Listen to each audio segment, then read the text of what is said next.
Lily Elba was an extraordinary woman who lived in the early 20th century, and she was born Ina Vena, and she became perhaps the first woman to transition and undergo gender confirmation surgery. What's extraordinary about Lily is that in an age in which there were no predecessors, there were no transgender women that she was aware of, she had the bravery and the courage to pursue living a life authentic. And I don't know, I find it really interesting that we hear people go, just be yourself. And it sounds like the easiest thing in the world to do, just be yourself, and yet it's not. And particularly for her, it was a huge battle that she undertook with great courage, and she won. She became herself. Gerda was a formidable woman, again living in the early 20th century. She was an artist, she worked independently, she had ambition, she had drive at a time in which those things were perhaps frowned upon for women. And she had great love for Lily, who was then living as Ina Vena.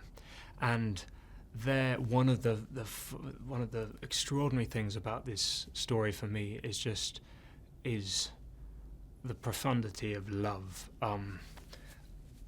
What an extraordinary thing it can be, how it is not defined by gender, by sexuality, by race, by religion, by anything. It's something other. It's about the soul.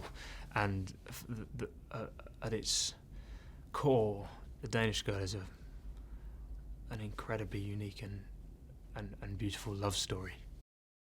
But when I was preparing to play Lily, many of the trans women I met, in fact all of the trans women I met, described how they had known that they were a different gender to that they were assigned at birth from the first moment they can remember, from when they were 3-4 years old.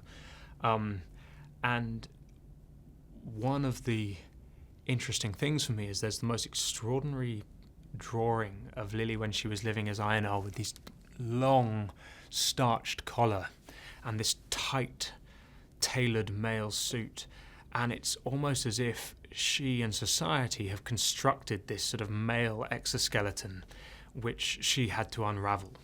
The catalyst for Lily's emergence was a moment in which Gerda, who was painting portraits, was painting Ulla, a sort of famed ballerina, and Ulla couldn't turn up for her sitting. So she asked Lily, who was then living as Ina, to put on stockings and shoes in order that she could paint the detail.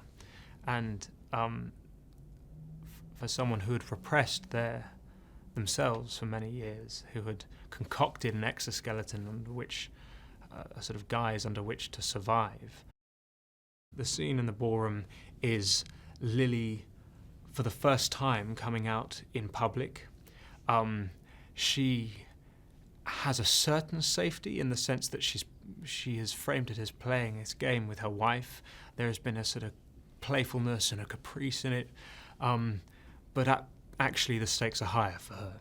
And within the furore of watching women, of that extraordinary adrenaline-fueled wonder that comes from blending, from being approached by men to eventually being kissed by a man, but that fear and danger is sort of underneath all the equal excitement and joy, I suppose. Because the scene was one in which Lily, it was a game, it was framed within that way, she is just emerging.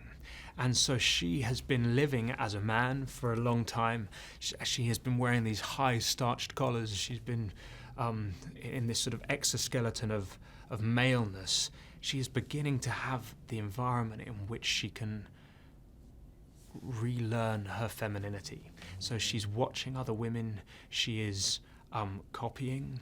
She is finding out how she can discover her own femininity, but also under this incredibly high stakes time.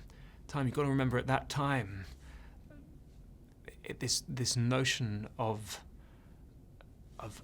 it was unheard of, absolutely unheard of. So there is a fear element to the scene as well. I think Alicia Vikander is just the most phenomenal actress. She has this amazing mixture of formidable technique. She trained as a dancer, and people often cite that, her performance in Ex Machina, this incredible poise. But what blew my mind was that she has this deep, visceral relationship with her emotions, and she has a boldness that is on another level, and she challenged me and raised my game continuously. It was one of the huge joys of this film, was getting to work with her. Lily's story is a very unique story. That one of the things I learnt whilst prepping the film was that there is no one trans story. Everyone's story is different, and of course it is. Everyone is different.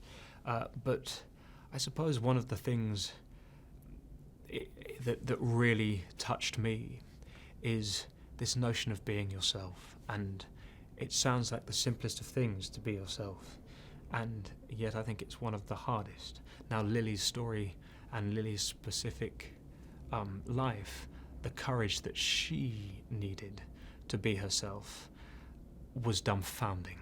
But I think, I suppose within all of us there is finding an authenticity. What it takes to live a life authentic is a complicated question.